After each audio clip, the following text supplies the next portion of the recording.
Armenia, a country in the heart of the Caucasus. Quiet on the map, but rich in stories. People have lived here for thousands of years. According to folklore, all began when Haik, a legendary ancestor, saw this land. The mountains, fertile valleys, red volcanic peaks, deep forests. It was enough to stay and call it home. That's why, for locals, it's not Armenia, it's Hayastan.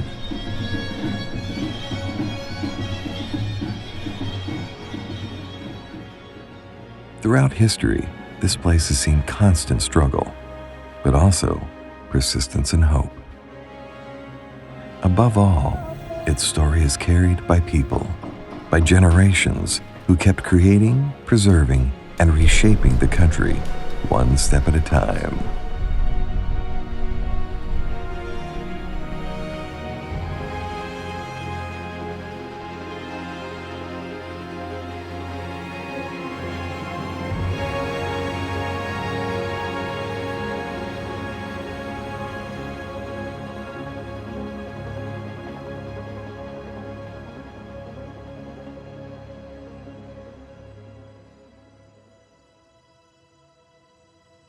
Yerevan, the capital of Armenia. This city has always been a hub, a place where people came for trade, safety, and new beginnings. Nowadays, it's where many travelers begin their journey. Armenia's history didn't start here, but many of its stories do. The city is among the oldest continuously inhabited places in the world.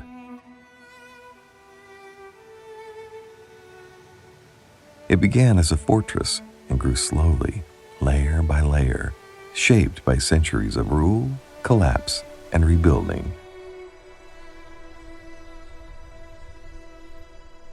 Above the city stands the Mother Armenia statue, and further beyond, another silent guardian watches over.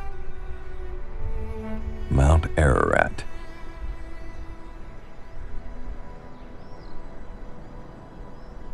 This sacred mountain rises to over 5,000 meters. Today, it lies across the border in neighboring Turkey, yet it remains a powerful symbol for Armenians. According to the Bible, Noah's Ark came to rest on its slopes. For Armenians, looking toward Ararat is part of everyday life. Across the border, unreachable, yet deeply tied to their identity. Today, Yerevan is a rapidly growing city and home to more than 1 million people. The city is still expanding as new generations arrive.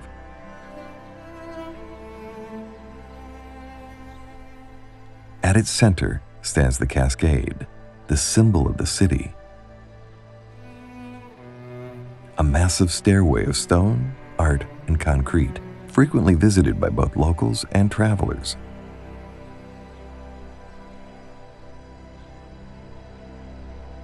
From here, the city opens toward the Opera House, one of the key venues of Armenian cultural life.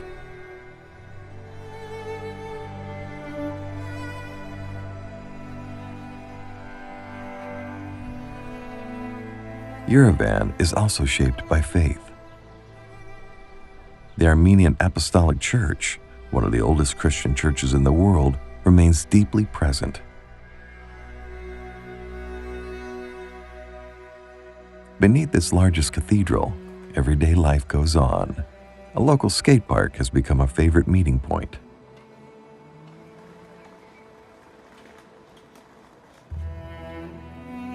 Nearby stands the Vernissage Market, a place with an important role in the city's life.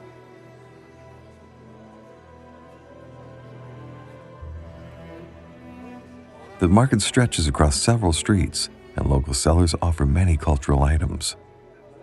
Carpets, tools, obsidian knives, paintings, and chessboards appear side by side. Chess has played a major role here for centuries. Armenia is one of the few places where it is taught as part of the school curriculum. Space is no limitation here. Even a parked car could become a market stall.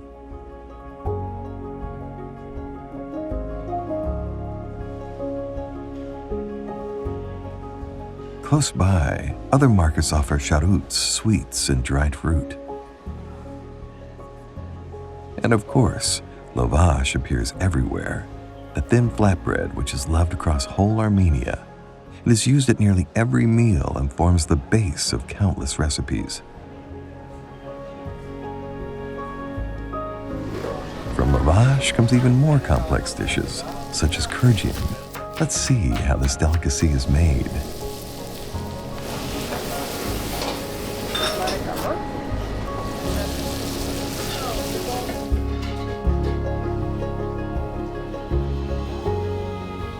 This is kurjian, lavash carefully crafted into a tasty meal.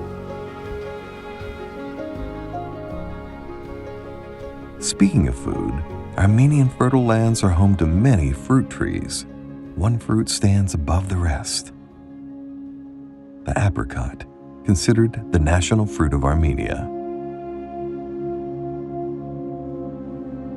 It grows across the country, is eaten fresh and dried, and even its kernels are cracked open and eaten as a delicacy. Apricot trees are part of Armenia's landscape. In the Davush region in the northeast, the land grows greener and softer as orchards slowly give way to forested hills.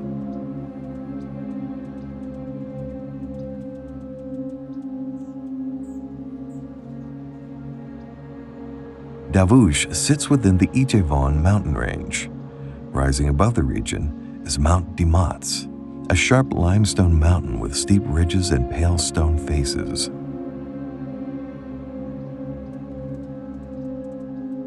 Standing at over 2,000 meters, Dimats dominates the landscape and is one of the most visited peaks in the area, known for its panoramic views.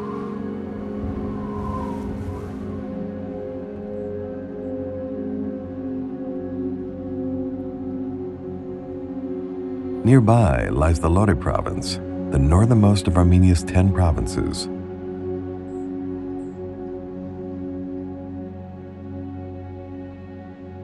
Lore is known for its wide canyon of the Tibet River. The lowest point of Armenia is located in this gorge.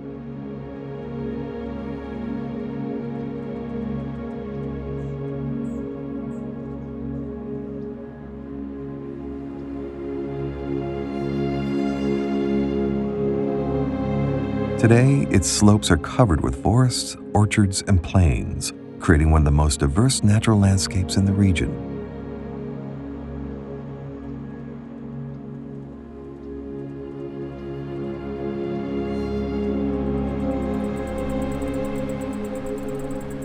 The highlands here stand out for their rich wildlife diversity: turtles, wolves, jackals, lynxes, owls, and birds of prey.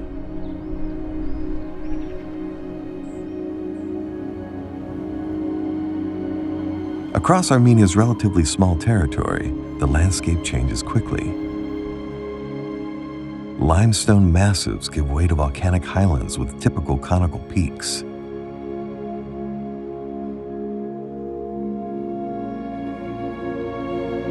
One of the most notable volcanoes is Mount Azhdahak, an extinct volcano rising to almost 3,600 meters. It is the third highest peak in Armenia. A crater lake sits near its top, fed by melting snow. And its slopes are often wrapped in clouds and fog that make the weather unpredictable. The name Azhdahak comes from an ancient Persian myth, meaning a serpent or dragon, a demonic creature of storms and chaos. Armenian tales expanded on this myth, telling the story of a great struggle between Tigran, a heroic and just Armenian king, and Azhdahak, To stop the king, Azhdahak married Tigran's sister, Tigran Nui. Despite conspiracies and battles, Tigran triumphed and defeated Azhdahak, freed his sister, and brought peace to the land.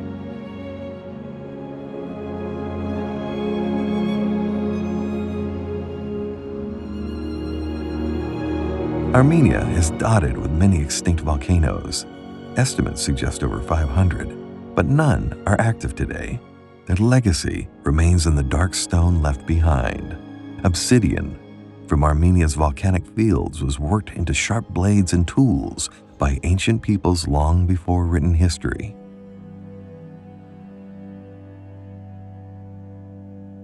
Let's move forward to 9th century BC, when this land became the center of an ancient kingdom known as Urartu. This mountain civilization was famous for building stone strongholds and for developing its own writing system.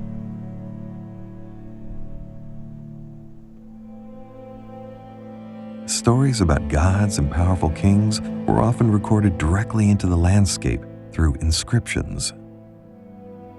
One of Urartu's fortresses stood above today's Yerevan, Erebuni. In fact, the name Yerevan derives from this ancient Eurasian fortress. The name Erebuni likely meant conquest or victory. Its walls carried some of the oldest written inscriptions in the region. Erebuni was not only a military site, it held temples, storerooms, and administrative spaces. Its main sanctuary was dedicated to Kaldi, the chief god of Urartu, alongside deities such as Shivani, a solar god. Eurasian beliefs drew from Akkadian and early Iranian traditions, blending ideas of sun, storm, war, and kingship, myths that influenced the Armenian culture for centuries to come.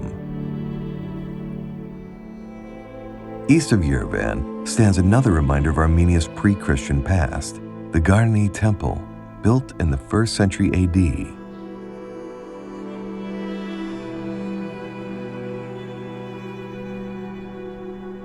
It is the only largely preserved Hellenistic temple in the former Soviet Union. The temple is believed to have been dedicated to Mir, the Armenian sun god, whose worship reflects strong Zoroastrian influence, old Iranian religion centered on the struggle between good and evil, where fire symbolizes purity and the divine.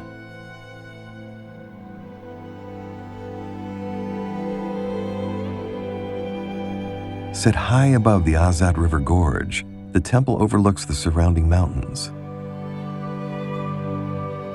Garni was not an isolated shrine. It was part of a fortified complex that once guarded the road into the Ararat Plain. The temple itself collapsed in a powerful earthquake in 1679, and its stones remained scattered on the site for hundreds of years.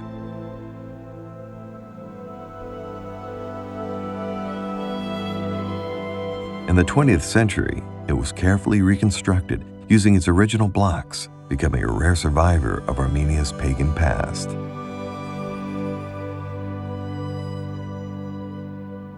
Just below Garni, nature tells its own ancient story. A significant geological formation known as the Symphony of Stones is found here, a remarkable natural monument of basalt columns shaped over thousands of years. A natural wonder that predates temples and kingdoms by millennia.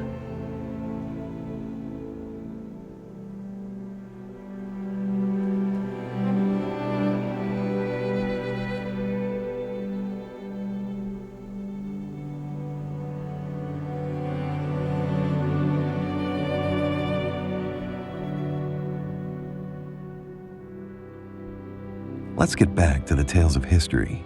In the early 4th century AD, Armenia changed direction. In 301, Armenia became the first state in the world to adopt Christianity as its official religion under the guidance of Bishop Gregory the Illuminator and the ruling king. Soon after, the Etchmiadzin Church was founded, becoming the oldest church in Armenia and the spiritual center of the Armenian Apostolic Church. According to tradition, Gregory had been imprisoned for 13 years in a deep underground pit, condemned to die. He survived, an event seen as a miracle.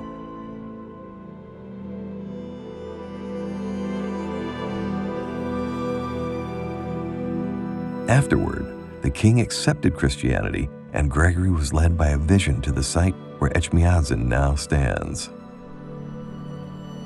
Over centuries, Etchmiadzin was destroyed, rebuilt, and transformed. Beginning as a pagan sanctuary, later replaced by a wooden church, then turned into a Zoroastrian fire temple under Persian rule, and finally restored as a Christian cathedral once again. Each layer of its history left a mark.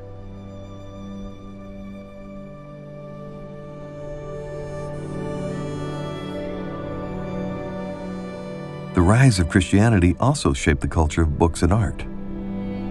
From its religious texts, developed a rich tradition of manuscript illumination.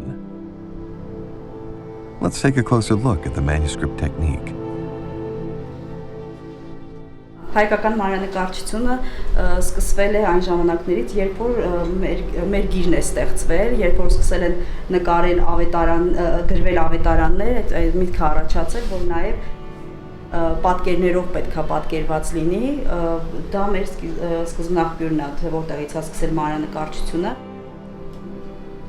Ու ինքը իր զարգացումն արդեն դարերի ընթացքում ապրել, հին մանրանկարիչները նկարել են բնական գույներով են, բնական ներկերով են աշխատել են սկզբնական շրջանում մագաղաթի վրա, ոսկին, իսկական ոսկի են օգտագործել, մեր հիմիկվա ժամանակներում մենք նկարում ենք թղթի վրա, նորից բնական ներկերով, չնայած ժամանակ առ ժամանակ լինում է, որ նաև նորից մագաղաթի վրա ենք նկարում։ For centuries, Armenia stood between empires and spent nearly 400 years under Persian rule. One of the darkest chapters of Armenia's history came in 1915, when the Armenian genocide claimed the lives of over 1 million people. The scars of this horrific event can be seen in Armenian faces to this day. From that time come countless stories woven into everyday objects like rugs, which hold a deep place in Armenian culture. When during the genocide, mother with her little 2 daughters were escaping, she cut this rug into 2 halves, saying that if you lose each other, maybe you will find your sister in future due to this rug. You can see it's cut here.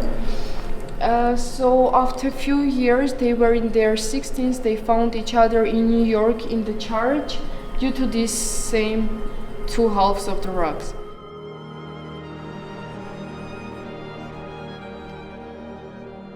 For Armenians, it's very important to save their tradition of rug weaving, since the oldest rug in the world is Armenian, which is called Bazirik, and it comes from 5th century. For the weaving of that same rug, the Bazirik, they used Armenian double knot, which we are doing also now. We are using the same technique in order to weave our new collection of the rugs, and also natural dyes for coloring the rugs.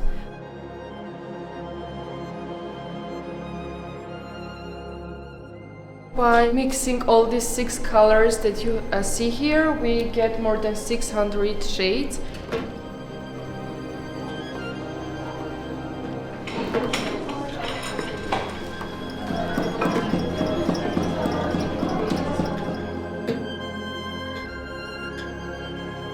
This rug is going to be 10 meters, and about 10 weavers are doing the base for the rug.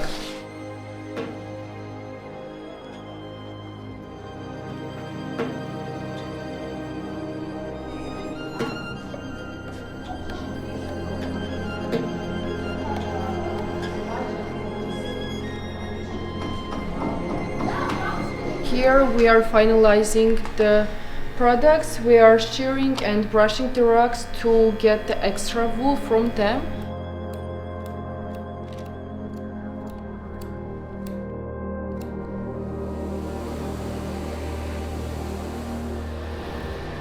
Unfortunately, conflicts continued into the present. In 2020 and 2023, war broke out over Artsakh, also known as Nagorno-Karabakh, a region internationally recognized as part of Azerbaijan, but long inhabited by Armenians. Mandatory military service meant that many young Armenians were sent into combat upon reaching the age of 18, and many did not return. Hike will tell us more about the mandatory military process. When I was 16, I got a message from the military service that I should be kind of summoned after 2 years.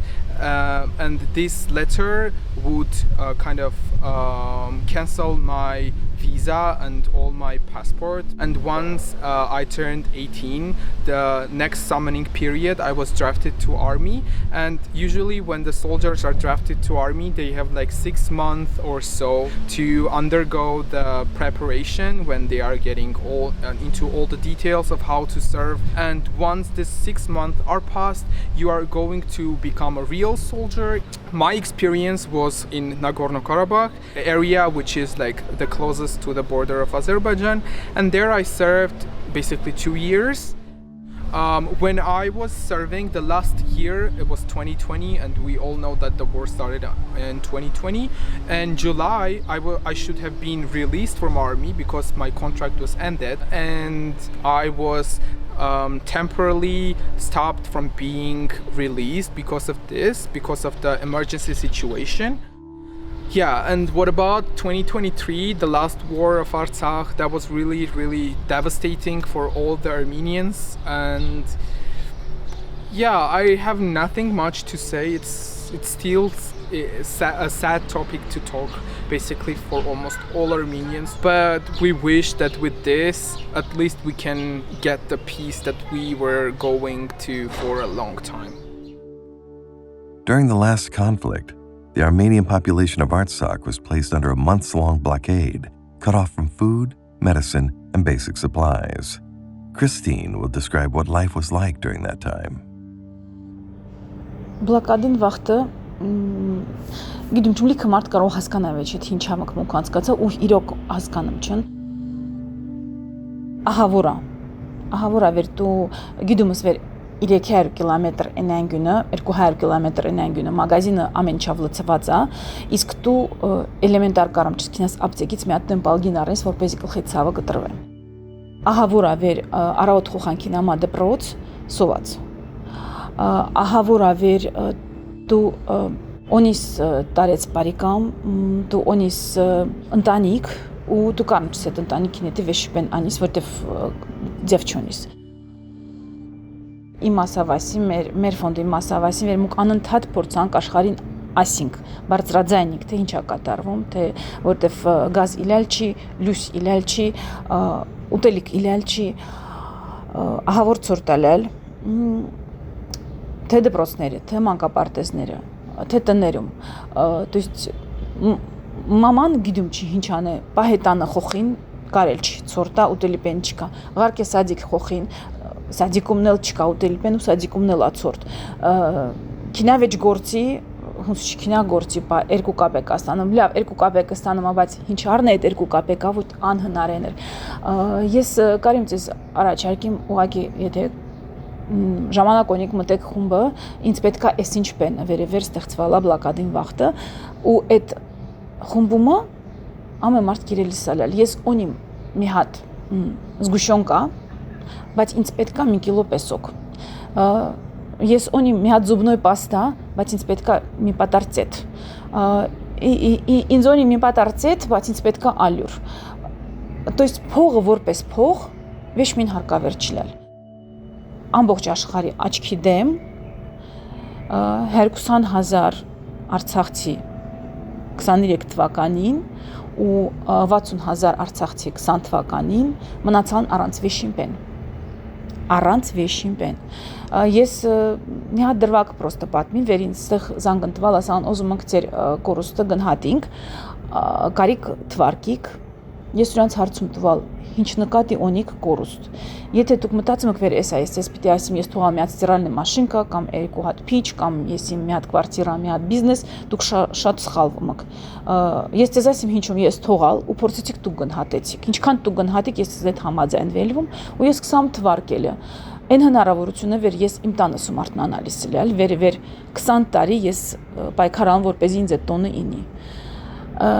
Իմ պապուս, բաբոյիս, դեդոյիս, իմ հոպարիս գերեզմանոցը վերևեր ես հիբոզամ կրեցամ քինամ իրանց ծնված օրին, իրանց մահացած օրին, իմ շատ փիս վիճակում վեր օզամ քինամ, պրոստը կիսվին վեր ես շատ փիսում կամ իմ շատ լավ օրերին հիբը ես օզամ քինամ, էլի կիսվիմ։ Այդ հնարավորությունից ինձ զրկալն գնահատեցիք այդ կորուստը։ Ես շատ սիրում Հակոբ հավանքը, հիբը վեր ինձ դե պիսալալ, ես քինել սումնալ դեղ էներգիա դեղ լծվելի սումնալ, այդ հնարավորությունը ես ունի վեճ։ Բլակադին վախտը Միխիլա բեն իլալչի, բայց մուկլող հասկացանք արժեքները, կարևոր արժեքները, որտեվ մարդ հալալ վերջի հացը կես արալ, հարևանին հետ, հնգիրին հետ, բարիկամին հետ։ Ես երասում կես արալ հացը դուք պատկերացրեցիք վեր օրերավ իսկականից, իլալչի մի կտոր հաց վեր խոխին ձերքին տինիս։ Վեր խոխանկյամա ասմա, օնակախպորս խոխան ասմա, հակու, չոկոպայ եմ ոզում, չոկոպայն իլալցի վեշին պենա, բայց այդ պային իլալչի ու դու գիժվում ես նրանից վեր դու կարում ես այդ վեճիլած չոկոպայ տաս այդ խոխին։ Անկեղծ կարիմ այդ 9 ամսվա ամեն մի օրը ես շատ լավ հիշում, կարիմ ամեն մի օրվա մասին պատմիմ ու դա կտրնա մի մեծ դաժան պատմություն, բայց ամենադաժանն ալել վեր տա լուղ կատարվալա աշխին ռաչին, աշխարհքի լուր մնացալա, քոր մնացալա։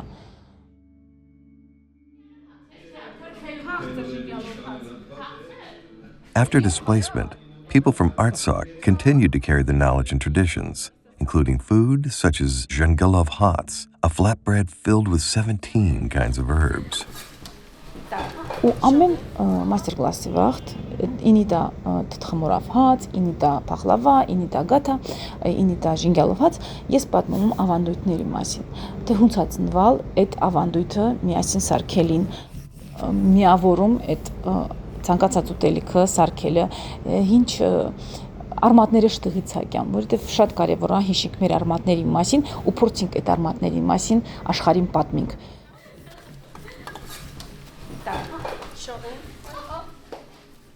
Վստահեցնում ես, դա ուտելիքի մասին չի, դա մեր արմատներին մասին է, մեր ավանդույթներին մասին է, դա մեր մշակույթին մասին է, ու աշխարհը պիտի գիտա, վեր մուքոնիկ շատ ուժեղ մշակույթ ու շատ խորը արմատներ։ Ես հույս ունիմ, ես հավատում եմ, վեր այդ արմատների մեզ տիկատալու հալատան է Արցախ, բայց մենք էլ պիտի գործանենք դրան հետ, որպեսզի նոր ջուղորյաճի։ Speaking of the kitchen, Armenian food is deeply tied to everyday life. There are countless dishes, grilled kebabs, stuffed dolma, rich soups, and pastries that appear on every table.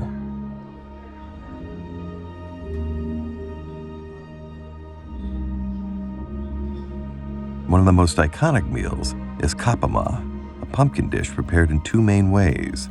Sometimes it's filled with rice, honey, dried fruit, and walnuts, slow baked until sweet and soft. Other times, the pumpkin holds meat and spices.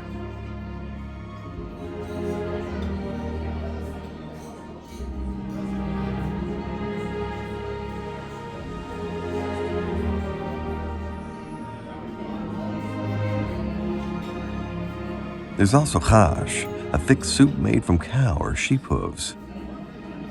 And then manti, small dumplings served with yogurt. The most famous fish is Sevan trout, named after the biggest Armenian lake, Lake Sevan. It's also the largest body of water in the entire Caucasus region. The lake covers a significant portion of Armenia's territory and sits high above sea level, surrounded by mountains.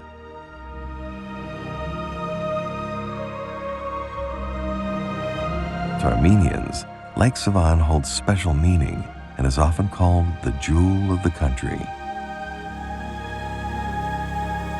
In warmer months, Sevan becomes a perfect escape from the summer heat. People swim, fish, sail, and pray in monasteries along its shores.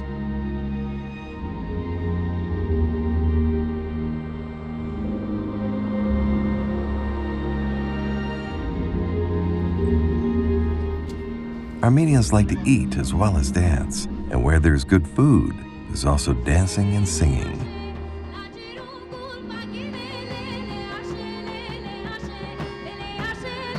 Traditional Armenian dance is among the oldest in the region, with roots reaching back thousands of years.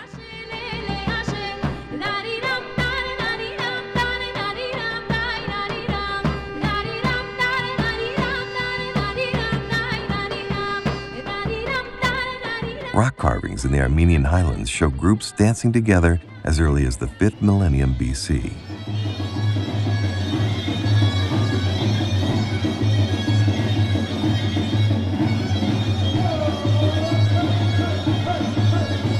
Even today, this tradition lives on. Back in Yerevan, people gather at the Cascade.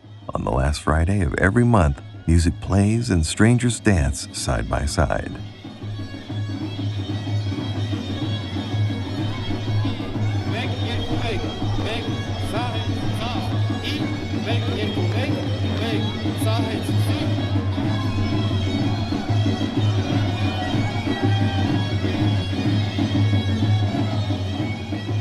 Sometimes the dancing moves beyond the city into nature itself, near the sacred mountain Khustup.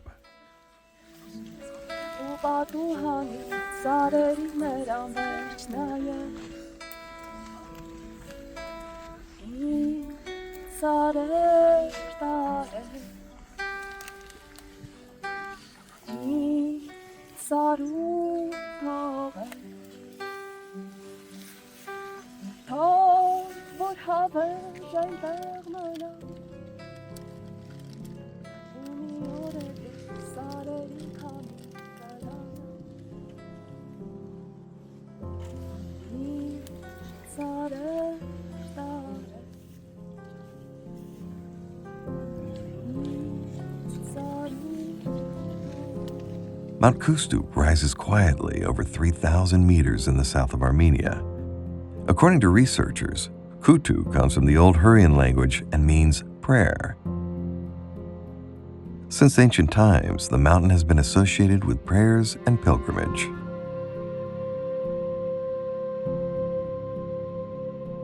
Khustup is neither the highest nor the most famous Armenian mountain, but a very picturesque peak standing alone. At sunrise, its slopes turn orange, and as the day begins, clouds roll across its ridges, hiding and revealing the mountain again and again.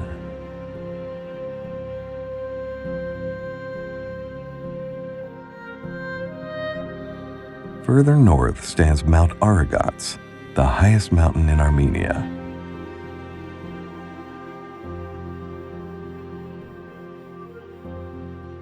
Rising to 4,090 meters, it has 4 distinct peaks, each offering different views and terrain conditions.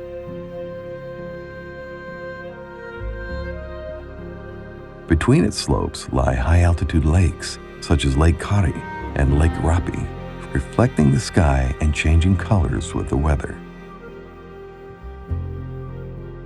According to an old Armenian legend, Aragats and Mount Ararat were once loving sisters, but after a bitter quarrel, they turned their backs on each other and have been separated ever since.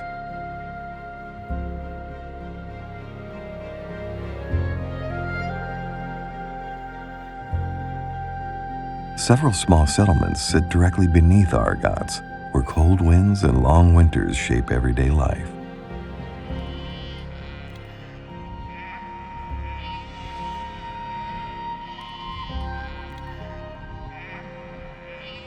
For a relatively small country, Armenia's landscape changes quickly. Further south in the Arteni region, the climate becomes drier and warmer, ideal for growing grapes.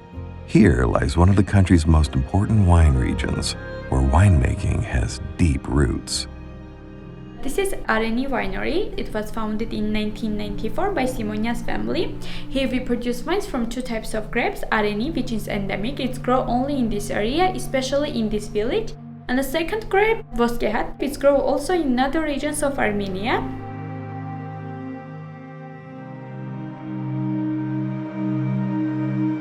From Arteni, we made semi-sweet, semi-dry, dry, and also dry rosé wines.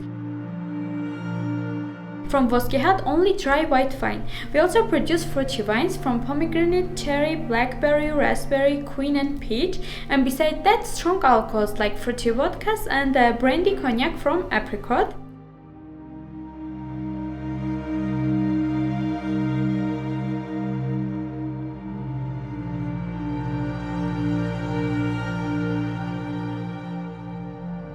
After fermentation, we keep a wine in oak barrels for 1/2 year or 2 years, and then we fill it in bottles. We also keep wine in clay pots. It's an Armenian traditional way of wine keeping.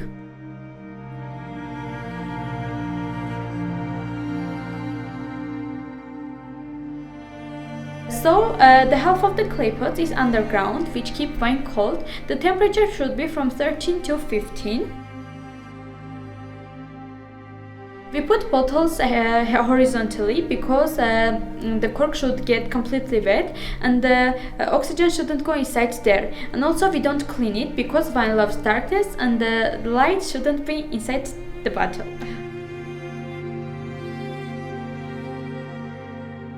In Armenia, concretely in this village, people love to drink wine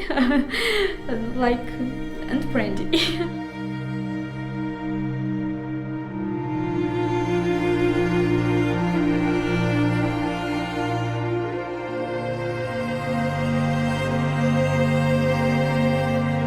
Near Arteni lies Noravank, in translation, the new monastery, set deep within a red rock canyon.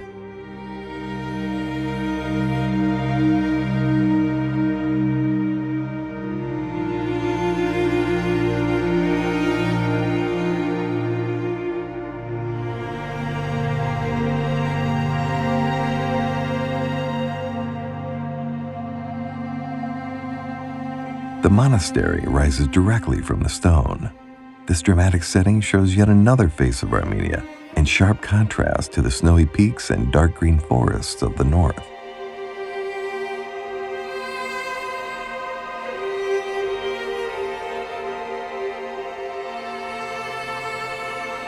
The warmer climate here allows rare plants to grow, including wild pistachio trees.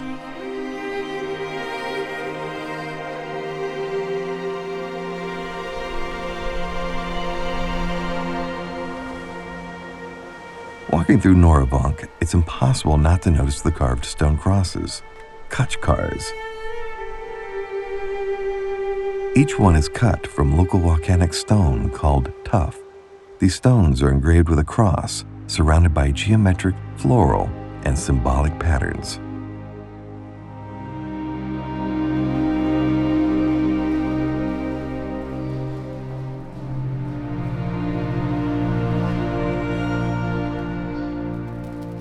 Khachkars are more than just monuments.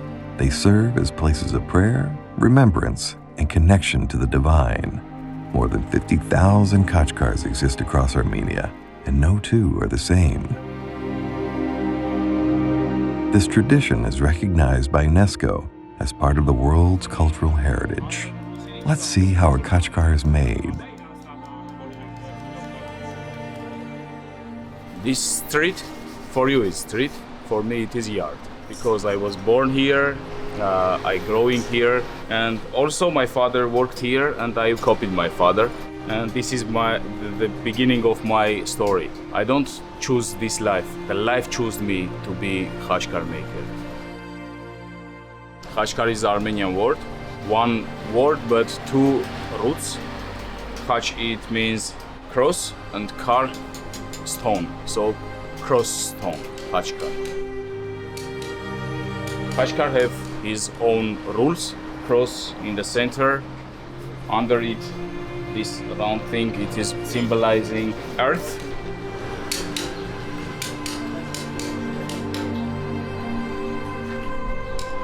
And then ornaments to do beautiful, more beautiful. Khachkar story beginning from Greek illuminator in 303. He built the first monastery in the world, Eshmiatin Cathedral, and inside of Eshmiatin walls, they are crosses, and this is the beginning of Khachkar art. But it's become from religion, it's become art, culture. So we are developing this culture.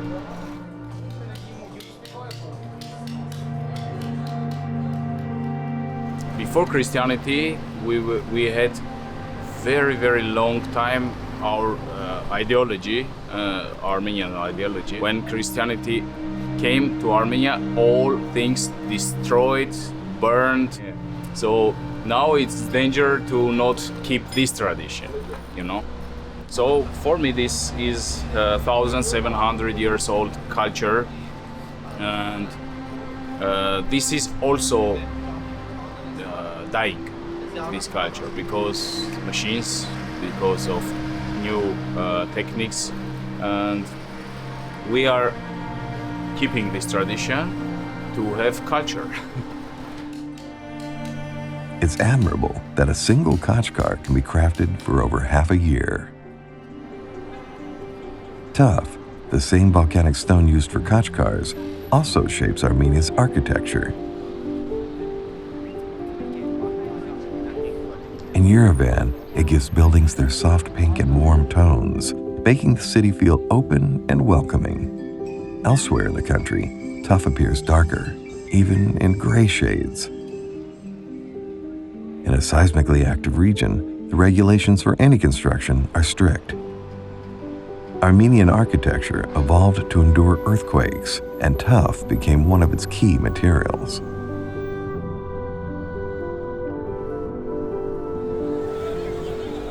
What's happening here? Buckets, laughter, and water everywhere. It's Vardavar. On this day in July, people splash each other without exception. Strangers, friends, young, old, nobody is spared. Water pours from balconies, fountains overflow, and streets briefly turn into small rivers.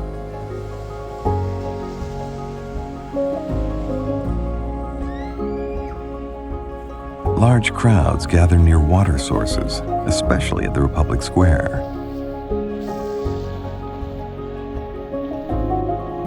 Even many foreign travelers arrive around this time to enjoy the welcoming atmosphere of Vardavar.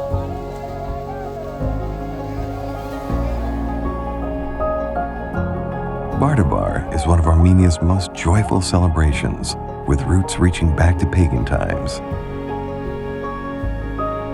Long before Christianity, this special day was associated with Azhdahak, the goddess of water, love, beauty, and fertility.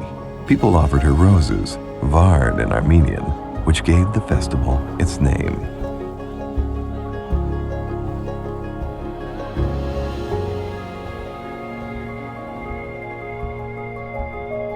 Speaking of water, public drinking fountains called pulpluks can be found across Yerevan and throughout the country. They offer fresh mountain water, which is accessible to everyone.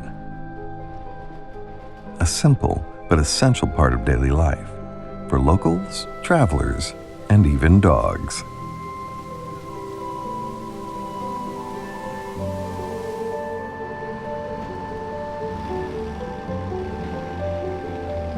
Just around the corner stands one of Yerevan's most unexpected landmarks, the Blue Mosque. Built in the 18th century during Persian rule, it's the only active mosque in Armenia today. Remarkably, it withstood major earthquakes that reshaped much of Yerevan. Once the Soviets took control over Armenia, the mosque was transformed, first as the anti-religious museum, and eventually as the Museum of Natural Sciences, with a planetarium inside the main prayer hall. In 1995, Armenia officially transferred the right to use the mosque to Iran for cultural and religious purposes. Iran funded its extensive restoration, and today it functions as both a mosque and a cultural center.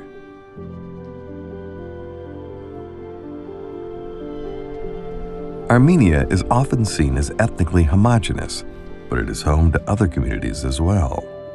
Among them are Assyrians and Yezidis, each with their own language, traditions, and history. Let's learn more about them. We are Assyrians and we live in Armenia. In Armenia, we are approximately from 3,000 to 5,000. We live in village Arteni near Yerevan. Some part in Yerevan and we're in between village. Now we don't have country, but we're still save our language, our dances, our foods, our kitchen. And our fathers, mothers, grandmothers, grandfathers come from Mesopotamia, where started every civilization. We also save our old language, Aramaic. And everyone should know that Aramaic is that language that Christ was speak. So this is our prayer to our God. Ola taulan lenasionan, olan passan men bishan, matul dilahi melkuta, okhela otajbukhta, leabad, abadin, amin. Armenia like country give us special conditions and we still can save our language. We can learn our language in our schools. So we're so proud that we are not only Assyrians, we're Assyrians that living in Armenia.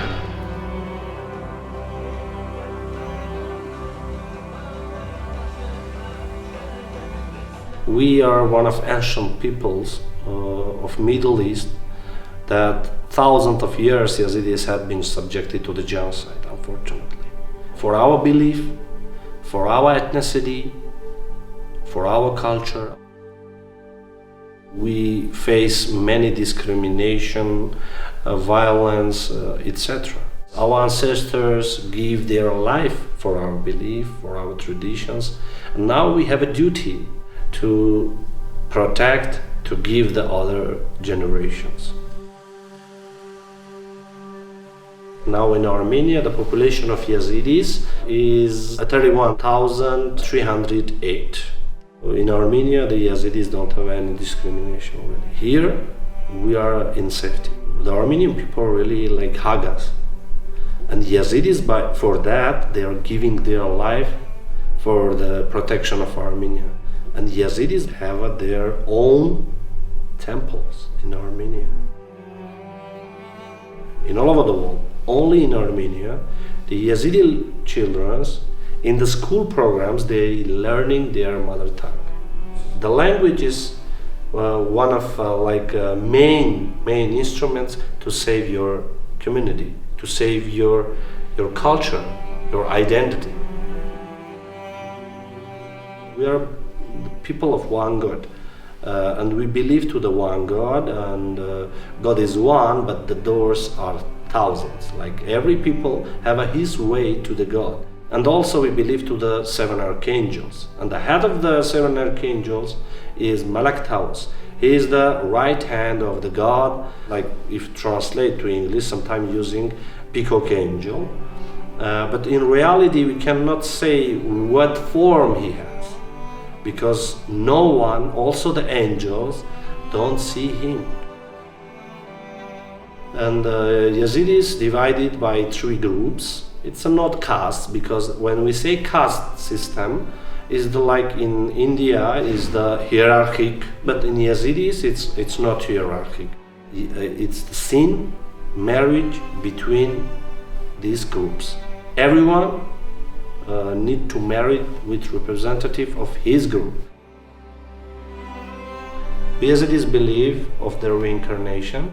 We never say that he died. In our language, we say krasguerin. So if you translate this word, changed clothes.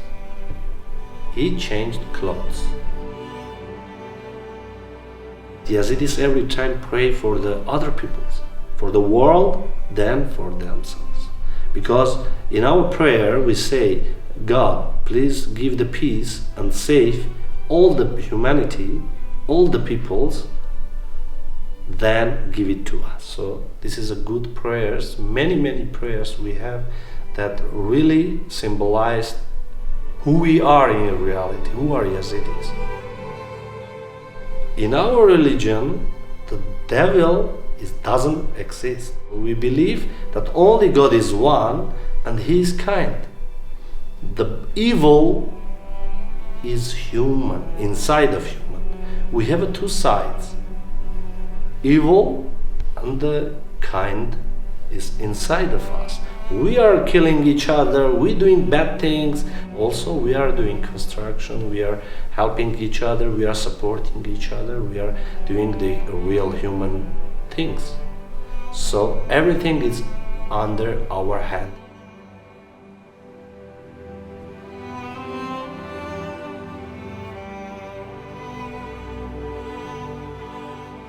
After all, the vast majority of Armenia is Christian, and this faith has shaped the landscape for centuries.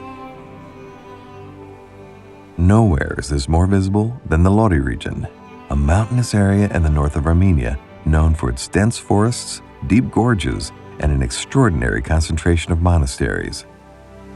Many of them are hidden far from towns, built into cliffs, or placed on ridges overlooking valleys. Some are so significant that they are protected as UNESCO World Heritage Sites. One of the oldest is Odzun Church, dating back to the 5th century. Standing alone on a plateau above the surrounding villages, its massive stone walls reflect the early period of Armenian Christianity. Odzun has watched over the region for more than 1,000 years, surviving invasions, earthquakes, and changing empires. Nearby, almost invisible from afar, lies Horamayr Monastery. It is tucked deep into the mountains, partially carved into the rock itself.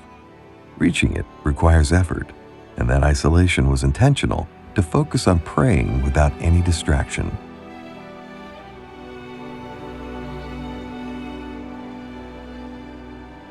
Farther north, near the town of Alavardi, stands one of Armenia's most important monastic complexes, Sanahin Monastery.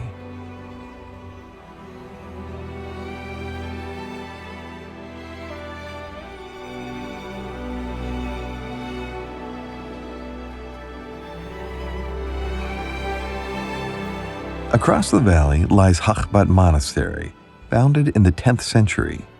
Over time, it was damaged repeatedly by an earthquake in the 12th century, by invasions, and then again by the devastating 1988 earthquake. Yet despite fears of destruction, much of Hakhbat remains intact today, preserved almost exactly as it was.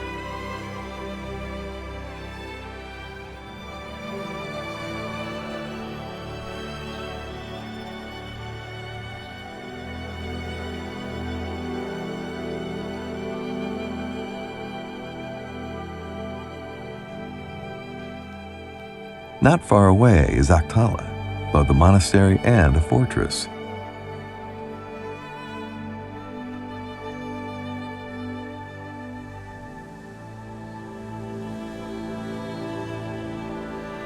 Its strong walls once protected the region. Now they are admired by visitors from all over the world.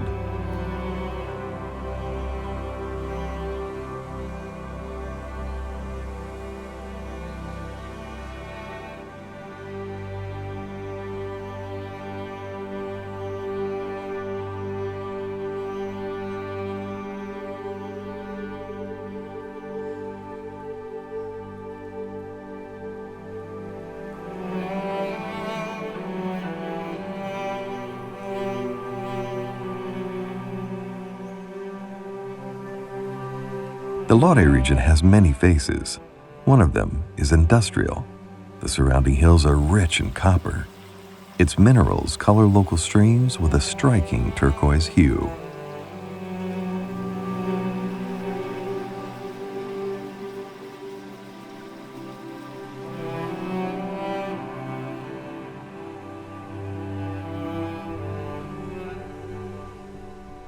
Armenia is a land where stories never disappear, but settle on top of one another. Forgotten kingdoms, pagan temples, monasteries, wars, songs, and silence. Mountains rise and vanish in clouds. Rivers carve canyons. Tough cities glow pink at sunset. Empires passed through, borders shifted, faiths changed, yet so much remained. In the rhythm of daily life, in dances beneath open skies, and in prayers carved into stone. History here is not locked in museums. It lives in streets, villages, and faces. This land has known devotion and destruction, joy and loss. Even in the hardest moments, life continues, shaped by faith, by tradition, and by an unbreakable bond to the homeland.